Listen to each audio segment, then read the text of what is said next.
Guys, marker എന്ന് പറയുന്നൊരു MMA fighter. So പുള്ളിക്കാരൻ്റെ ഒരു ഡോക്യുമെൻ്ററി 2002 റിലീസ് ചെയ്തിട്ടുണ്ടായിരുന്നു. അത് കാണാത്തവർക്ക് അവൈലബിൾ ആണ് ഗൂഗിളിൽ, ഒന്ന് കണ്ടു വെക്കുക. അല്ലെങ്കിൽ അത് കാണണമെന്നുമില്ല, അത് കണ്ടാൽ നമുക്ക് ഈ ഒരു പടം കാണേണ്ടി വരില്ല. അപ്പോൾ ഡയറക്റ്റ് നിങ്ങൾ ഈ ഒരു സ്മാഷിംഗ് മെഷീൻ എന്ന് പറയുന്നത് നമ്മുടെ ഡെയിൻ ജോൺസൺ പ്ലേ ചെയ്യുന്ന മാർക്കറിൻ്റെ ക്യാരക്ടർ വരുന്ന സിനിമ കാണുന്നതായിരിക്കും നല്ലത്.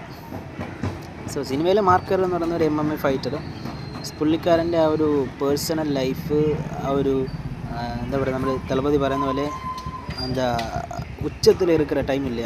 സോ ആ ഒരു MMA ഫൈറ്ററിൻ്റെ ആ ഒരു ടൈമിൽ നിന്നുകൊണ്ട് ഇരിക്കുമ്പോൾ ഉണ്ടാകുന്ന പേഴ്സണൽ ഇഷ്യൂസുകളും റിങ്ങിലെ ഇഷ്യൂസുകളും സ്മാഷിംഗ് ലെവലിൽ അതെങ്ങനെ പോകുന്നു എന്നുള്ളതാണ് ഈ ഒരു സിനിമ ചർച്ച ചെയ്യുന്നത്.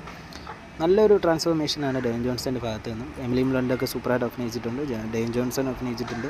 മാർക്കർ ഏകദേശം ഡെയിൻ ജോൺസനെ മാർക്കറായിട്ട് കാണുന്നു എന്ന് തന്നെ പറയാം. അങ്ങനെയാണ് കണക്ട് ചെയ്യുന്നത്.